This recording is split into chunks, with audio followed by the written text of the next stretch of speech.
It's the Corey Wilson Show, starring Corey Wilson, featuring his career in education, also his dedication to Topeka West. This program brought to you by Topeka West, who reminds you West is best. Oh, Corey. What can I say about my good friend Corey, Mr. Wilson? Well, I first met Corey because he met my husband when my husband was doing a bid for some home improvement on his house. And Corey happened to say, oh, well, I don't really know about these things. I'm just a lowly high school English teacher. And my husband said, oh, my wife's a high school English teacher. She just got her first job. And Corey said, oh, well, that's great. Where did she get her first job? He said, Topeka West. And Corey said, she must be the newbie I haven't met yet. So Corey ended up giving my husband his home phone, his cell phone number, and told him to tell me that I needed to call him so that I could get a tour of campus, and he would get me my keys, and he would show me my room, and he did all of those things. And Corey, you honestly made me fall in love with Topeka West, and you made me realize that this is one of the most special places on earth, and one of the reasons why is because of people like you who make this an amazing place to work. And I want to thank you for the past 5 years of your friendship, your guidance, your help in lots of things, and I'm going to miss seeing you every day. So you better come and drink coffee on my couch like you promised. I think Mr. Wilson is one of the best teachers that I've had so far. I remember freshman year, I didn't quite like his class very much, but now I've become to like him a lot, and yeah, I think he's a good teacher. He always makes jokes, and he can always put a smile on your face. When I first came to Topeka West last year, the thing that struck me about Corey Wilson is that he always had a smile on his face. He is the most cheerful, friendly guy you will ever meet. And he was always so helpful anytime I needed something. And he loved Topeka West so much that I couldn't help but love Topeka West as well. He will be greatly missed. Well, Corey, I just wanted to say thank you for letting John Bostwick and I have our own TV show for an elective class our senior year. That's probably not one of the things that you're going to go down in the history books for doing, and that's probably a good thing. What I will remember most about Corey are his famous self-deprecating disclaimers. The language arts group would be in the midst of a heated discussion, and Corey would say, you know, I'm not even close to being the smartest person in this room, but, or he might say something like, hey, I'm just a flunky here, but this is the way I see it. Then he'd give us his version of the big picture, a kind of holistic perspective that no one in the room could argue with. Throughout the years, Corey's been at school before almost everyone, and he leaves when the work's done. Mr. Wilson.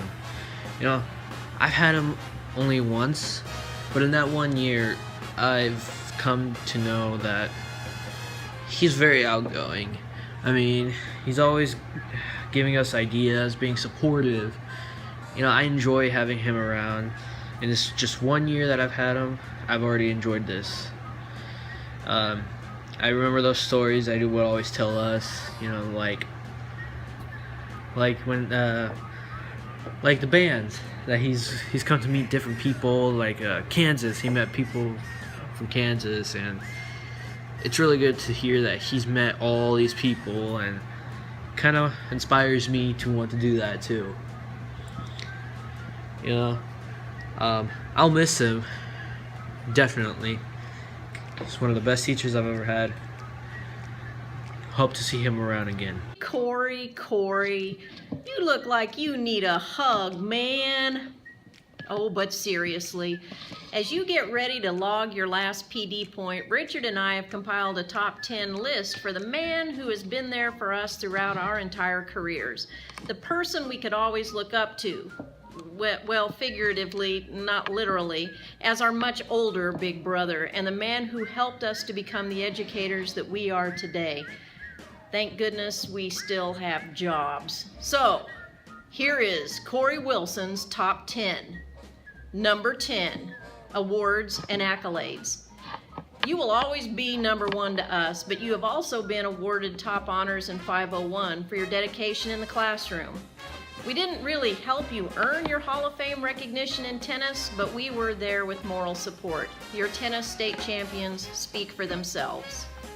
Number 9, the lunchtime ping pong champion. You showed them all. Al, Earl, Joe. You know, the really old guys that used to gather in the basement of the cafeteria for noontime games. We always knew where you were headed because Virgil could be heard yelling across the quad. I better not say it. Wilson, you great big. Oh, better not say it. PC to finish the sentence in mixed company. Number 8, Action Slacks. By, let's not forget your jealousy of Les Coons and his Action Slacks. We tried to find you a pair as a parting gift, but they were discontinued in 2011. We did look on eBay and Craigslist. Man, those things are hard to come by. Looks like only cotton slacks for you, but dang, all those colors. Number 7, one of the greatest movies ever made, Hollywood Nights. Not the place, the movie. Is the punch tasting a little familiar? Have you had that taste in your mouth before? You squirrels better have some nuts when you come down out of that tree, or my name is Officer Lawnmower. Okay, Officer Lawnmower. Looks like there is the Big Lebowski. You like that movie too. Oh, and then we had the band days. Number 6. Number 6. I'd ask you to remember them, but you can't. And I'm sure you can't hear what I just said because of those days too. We thought the Pepsi machine in Lee Lounge was for the staff to purchase pop, but it was really for Corey. He could stare at that mesmerizing Pepsi logo for about 15 seconds every Thursday and Friday and be asleep for his noontime nap. He's the only person that I know that felt safe enough to sleep during E-Building Lounge. Caribou Queen bring back memories? Oh, and number 5, let's not forget the backpack buddies. Hey, you faculty members who are the youngsters, when us oldsters started teaching, backpacks were not cool. Only the nerdy kids carried one because they had to carry their collection of books to Mr. Wilson's science fiction class or his Western literature class, which is not like Western Civ, but like, Gunsmoke Westerns. Man, those courses brought the backpack buddies running to E607. And then there's number 4, the E-Lounge Antics. This is where send-offs like these become a little personal inside jokes and not very relevant to anyone. And I guess this is really true because only Melanie and I are the ones left to share the embellished actions of Corey. But never leave your coffee cup unattended around a package of peanut M&Ms that can only be eaten in pairs, or you will end up choking. Number 3, the passing of the pinking shears. How many times you've been threatened with the scissors, I will not be able to count. You haven't been threatened with these scissors, though, in a long time, but they were almost used when you shared the story with us that you avoided a certain man surgery by convincing your very patient wife that it would change your singing voice. Yeah, we just went there. And then there's number 2, the tennis balls. Getting me in trouble. You just needed one and an empty hallway. A conveniently placed file cabinet makes it more thrilling, but there was always a principal waiting for us to spoil the fun. And finally, number 1. We really wouldn't still be here today, Corey, if it weren't for you. We may not have been the brightest bulbs in the box, but you sure did instill in us the idea that work can be fun. A big thank you for not counting down the Mondays or the haircuts, but just being you and helping us to be better every day. We love you, man. We know you'll be a great retiree because you've always lived by the words of Barney Fife, and we know that you got this retirement gig down because you will nip it in the bud. All of Topeka West is going to miss you, Corey.